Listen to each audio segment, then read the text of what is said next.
जैन एकता अभियान में जुड़ने के लिए व्हाट्सएप पर जय जिनेंद्र सेंड करें 9059054563।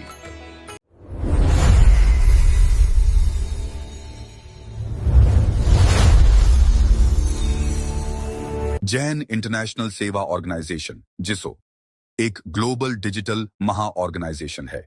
यह एक निःशुल्क, निस्वार्थ और सेवा प्रधान सामाजिक डिजिटल मंच है जो जिन शासन एवं तीर्थंकर भगवान महावीर स्वामी के सिद्धांतों को मानने वाले विश्व भर के समस्त जैन अनुयायियों को समर्पित है। जिसो प्रस्तुत विश्व जैन एकता, जैन समाज की एकता पर सेवा और संस्कार की प्रेरणादायक गाथा, जिसो के फाउंडर चेयरमैन श्री सुरेश पूनमिया के विचारों से प्रेरित एक विशेष डॉक्यूमेंट्री फिल्म। इसे 21 मार्च को जिसो सोशल मीडिया चैनल पर प्रसारित किया जाएगा और सभी से निवेदन है कि जैन एकता अभियान का हिस्सा बनने के लिए अधिक से अधिक लोगों के साथ शेयर करें ताकि यह जैन एकता संदेश हर किसी तक पहुंच सके। लाइक, शेयर करें और पुण्यार्जित करें। परमात्मा महावीर की अंतिम देशना, उत्तराध्ययन सूत्र, परम पवित्र आगम, जीवन को रहस्य समझाने वाला आगम। इस आगम के माध्यम से मोक्ष यात्रा का हम प्रारंभ करने जा रहे हैं। हमारी यात्रा निगोद से प्रारंभ हुई, मोक्ष पर जाकर पूर्ण होने वाली है। ये यात्रा जितनी जल्दी अपनी मंजिल को प्राप्त करे, ये भाव अपने अंतर में चाहिए। कोई भी व्यक्ति जब किसी भी अपनी मंजिल को प्राप्त करने के लिए निकलता है, उसका एक लक्ष्य होता है, मुझे पालीताना जाना है, मुझे गिरनार जाना है, मुझे शिखर जी जाना है, मुझे दिल्ली जाना है। तो स्वाभाविक रूप से उसके हृदय में एक तमन्ना रहती है कि मैं जल्दी से जल्दी अपनी मंजिल को प्राप्त करूं, जल्दी पहुंचना चाहता है। यही आंतरिक भावना हमारे अंतर में चाहिए, मुझे भी जल्दी पहुंचना है, यात्रा मेरी निराबाद हो। उत्तराध्ययन सूत्र में यात्रा के पहले पगथिये पर हमने कदम रखा है और पहला पगथिया विनय का है, समर्पण का है, श्रद्धा का है, खाली होने का है।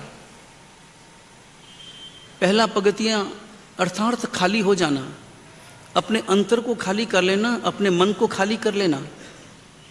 क्योंकि मन जब खाली होगा तभी तो वह पात्र कहलाएगा। मन जब खाली होगा तभी तो उसमें कुछ और उत्तम द्रव्य भरे जा सकेंगे। अगर मन पहले से ही भरा है तो उसमें कितना भी उत्तम द्रव्य डालेंगे, वो उत्तम द्रव्य भी अपने आप में बेकार हो जाएगा। ऐसे ही जैसे कोई लोटा लेकर के चला हो और लोटे में छाछ भरी हो, आधा लोटा भरा हो, आधा लोटा खाली हो। आधा लोटा भरा है, आधा लोटा खाली है। 1 लीटर का लोटा है, आधा लीटर छाछ पहले से उसमें भरी है और आगे बढ़ा है। आगे जाकर उसे दूध मिला है और उसने वही लोटा आगे कर दिया है कि भैया दूध इसी में डाल दो, आधा लीटर मुझे दूध चाहिए, और लोटे में आधा लीटर जगह खाली है। बात तो सही है। लोटा 1 लीटर का है, आधा लीटर छाछ भरी है, तो आधा लीटर तो खाली है। और आधा लीटर खाली है तो उसने कहा कि आधा लीटर जो खाली है उसी में आधा लीटर दूध डाल दो। अगर उसमें दूध डाला जाएगा तो क्या होगा? वो दूध भी बेकार हो जाएगा, वह छाछ भी बेकार हो जाएगी। न तो छाछ की गुणवत्ता को बनाए रख पाएगी और न दूध की गुणवत्ता उसमें प्रवेश कर पाएगी। और वह व्यक्ति है कि वह चाहता है कि छाछ तो मुझे चाहिए। सामने वाले ने कहा भैया इस लोटे को तुम खाली कर दो, अगर खाली करोगे तो मैं दूध डाल पाऊंगा। उसने कहा कि नहीं, मुझे छाछ चाहिए। तो उसने कहा कि छाछ या दूध दोनों में से किसी एक का चुनाव करो, क्योंकि पात्र एक है, पात्र 2 नहीं है। मन भी हमारे पास एक है, हमारा अपना मन, हमारा अपना एक मन है। तो उस एक मन को या तो छाछ से भर दो या फिर दूध से भर दो। हम किससे भरने की कोशिश कर रहे हैं वो विचार करना है। सबसे पहले अपनी छाछ को खाली करना पड़ेगा। हमारे भीतर अनादिकाल के संस्कार हैं, हमारे मन में इच्छाओं के, वासनाओं के, राग और द्वेष के, कषाय भावों के अनादिकाल के संस्कार हैं। उन संस्कारों को दूर करने का नाम उत्तराधीन सूत्र का पहला अध्ययन है। विनय शब्द का अर्थ होता है समर्पण, समर्पण शब्द का अर्थ होता है खाली हो जाना। लेकिन खाली होने का मतलब मूर्छित होना नहीं है, जागरूकता के साथ में खाली होना, जागरूकता के साथ समर्पित हो जाना। वो पहला अध्ययन हमने सुना। पहले अध्ययन को हमने बहुत अपने अंतर में महसूस किया और हृदय बदला, मन बदला, भाव बदला कि मुझे समर्पित होना है, मुझे अपने अंतर में विनय को समाहित कर लेना है। और दूसरे अध्ययन में आज हम प्रवेश करेंगे। सार सार श्रवण करना है, पूरा उत्तराध्ययन और एक एक श्लोक अगर हम उसकी व्याख्या करने जाएं तो 5 साल भी कम पढ़ते हैं। ऐसा ये अपने आप में परम गंभीर उत्तराध्ययन सूत्र आगम है, लेकिन हम इसका सार सार श्रवण करेंगे। दूसरे अध्ययन का नाम है परिसह। परमात्मा फरमाते हैं स्वयं में औसम तेणं भगवया एव मखायम इय खलु 22 परिसहा समनेनम भगवया महावीरनम काश्वेनम पवैया जय भिक्षु सुच्चा नच्चा जिच्चा अभिभूय भिखा यरियाय परिवयंतो पुटो नो वीणी हनिज्जा। दूसरा अध्ययन परिसह। परिसह शब्द का अर्थ होता है, अपने यहां पर 2 शब्दों का प्रचलन है, एक परिसह, एक उपसर्ग।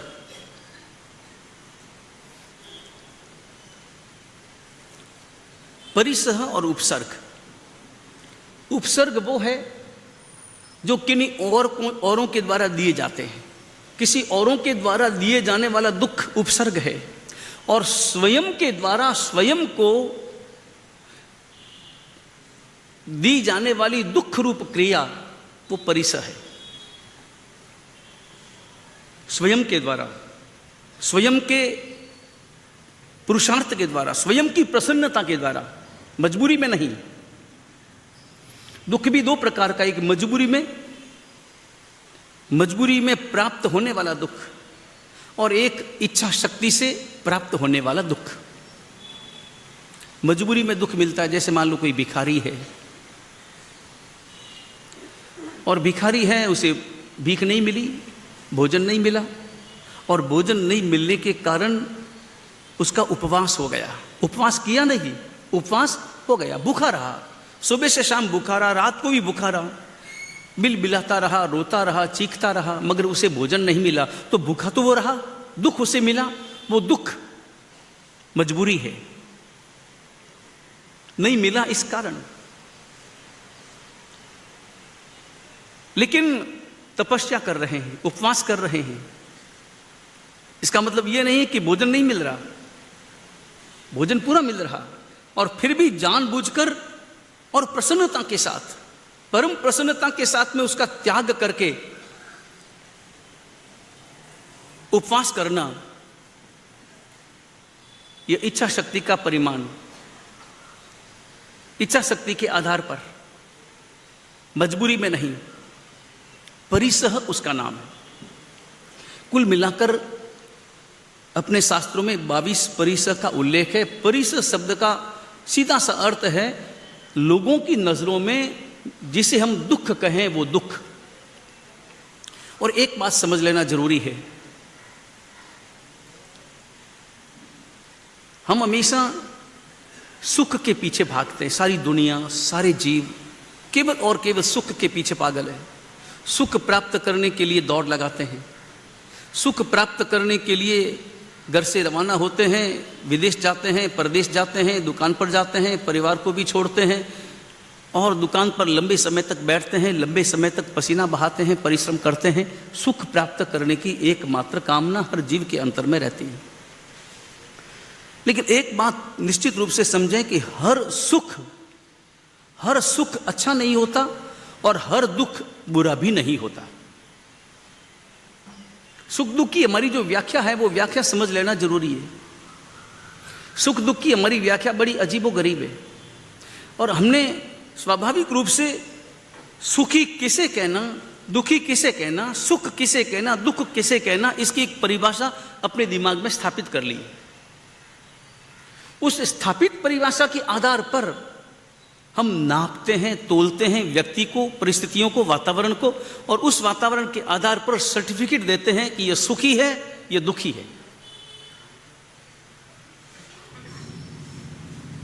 उदाहरण के लिए जैसे मान लो कोई एक अति संपन्न व्यक्ति हो, करोड़पति व्यक्ति हो, अरबपति व्यक्ति हो, और उसको लेकर के कोई आए, दो व्यक्ति हमारे पास में मान लो आए हों, दो व्यक्ति, एक व्यक्ति अरबपति हो जिसके पास में पैसा बहुत, गाड़ियां बहुत, बंगले बहुत, फैक्ट्रियां बहुत, संपत्ति बहुत। एक व्यक्ति ऐसा है जिसके पास में पैसा कम है, बहुत कम है, रहता है एक भाड़े के मकान में, ज्यादा उसकी सैलरी भी नहीं है, नौकरी करता है, लेकिन नौकरी करने पर भी वह व्यक्ति समय करता है, प्रतिक्रमण करता है, परमात्मा की अष्ट प्रकारी पूजा करता है, समय कैसे भी निकालता है, और कैसे भी निकाल करके वह परमात्मा की सेवा, परमात्मा की भक्ति, प्रवचन भी सब कुछ एडजस्टमेंट करता है। उसकी सैलरी कम है। दो व्यक्ति हमारे सामने बैठे हों, दोनों व्यक्ति आपके परिचित हैं, दोनों व्यक्ति हमसे अपरिचित हैं, हम नहीं जानते दोनों व्यक्ति कौन है, और उसमें कोई एक व्यक्ति आया है जो इन दोनों को जानता है, और वो व्यक्ति इन दोनों का परिचय हमसे करवाता है। परिचय कराते हुए वो क्या कहेगा? जब वो परिचय कराएगा तो क्या कहेगा? ये व्यक्ति कौन, ये व्यक्ति कौन, उसकी भाषा क्या होगी, उसके भाव क्या होंगे, उसका चेहरा क्या होगा, क्या परिचय करवाएंगे? एक व्यक्ति का परिचय, बोले मार साहब बहुत सुखी आदमी, यही कहेगा ना, क्या विशेषण क्या लगाएगा? बहुत सुखी आदमी। उस व्यक्ति का परिचय देगा, क्या परिचय देगा? वो कहेगा कि ये व्यक्ति बहुत धार्मिक है। परिचय अंतर हुआ ना, ये सुखी आदमी है और वो धर्मी आदमी है, वो धर्म करता है। मतलब उस व्यक्ति को सुखी नहीं कहा। सुखी किसको कहा? सुखी किसको कहा? जिसके पास में पैसा है उसको सुखी कहा, और जिसके पास में धर्म है, जो धर्म की आराधना करता है, उस व्यक्ति को सुखी नहीं कहा। उस व्यक्ति को क्या कहा? बात तो सही कहा, कोई गलत शब्द का प्रयोग नहीं किया, मगर यह तो तय हो गया वो सुखी नहीं है। मतलब हमारी परिभाषा सुख की क्या है? जो हमने जो पैरामीटर्स अपने हृदय में नाप रखे हैं, बना रखे हैं कि ऐसा हो तो सुखी, ऐसा हो तो सुखी, ऐसा हो तो सुखी, क्या ये हमारी परिभाषा सही है? ये हमारी परिभाषा सही है या गलत है? ये चिंतन हमें करना है। तभी हम इस उत्तराधन सूत्र के परिसह नाम के इस अध्ययन को समझ पाएंगे। 22 प्रकार के परिसह हैं, 22 प्रकार के, जो साधु उठाता है। ये साधुओं के लिए बताया गया कि साधु 22 प्रकार के परिसहों को सहन करता है, हृदय से सहनशील बनकर आत्मा के क्षेत्र में, अध्यात्म के क्षेत्र में स्वाभाविक रूप से आगे बढ़ता है। हमारे सुख के पैरामीटर्स ये हैं कि जिसके पास में पैसा है वो सुखी, जिसके पास में गाड़ी है वो सुखी, जिसके पास में बंगला है वो सुखी, और जिसके पास में बंगला नहीं है, जिसके जो सामान्य स्थिति में रहता है, जो भाड़े के मकान में रहता है, जो झोंपड़े में रहता है, वो स्वाभाविक रूप से दुखी। जिसके पास में ये नहीं है वो स्वाभाविक रूप से वो दुखी है। इस प्रकार की स्वाभाविक रूप से हमारी मान्यता है।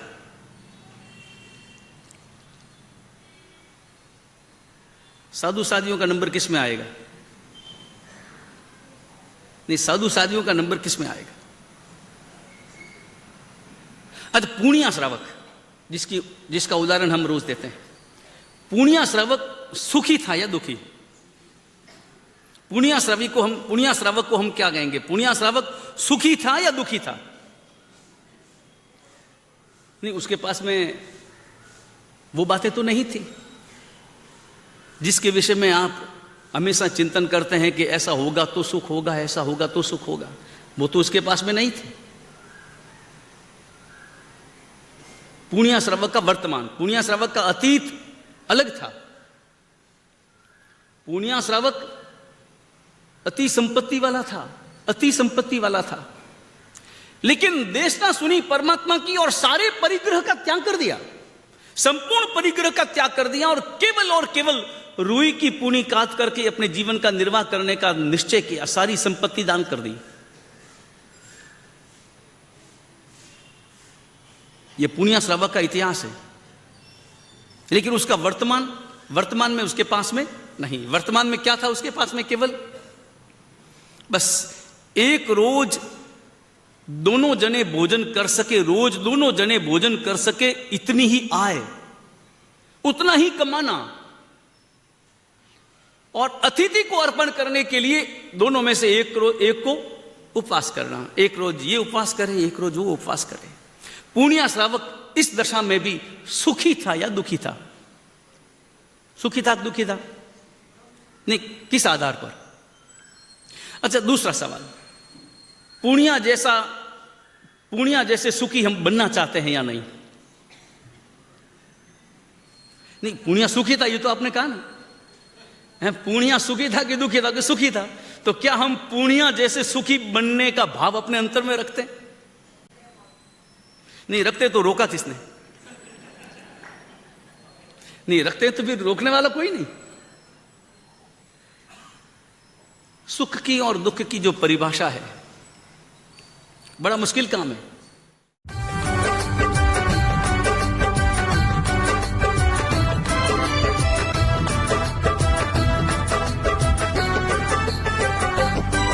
हम महावीर के अनुयायी हैं, उनके पथ पे चले।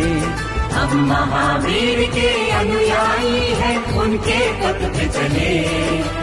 एकता के सूत्र में हम सब बंधे रहे। जिसो प्रस्तुत जल्द आ रहा है जैन एकता सॉन्ग। इस मधुर रचना के गीतकार और संगीतकार सुप्रसिद्ध रवि जैन है।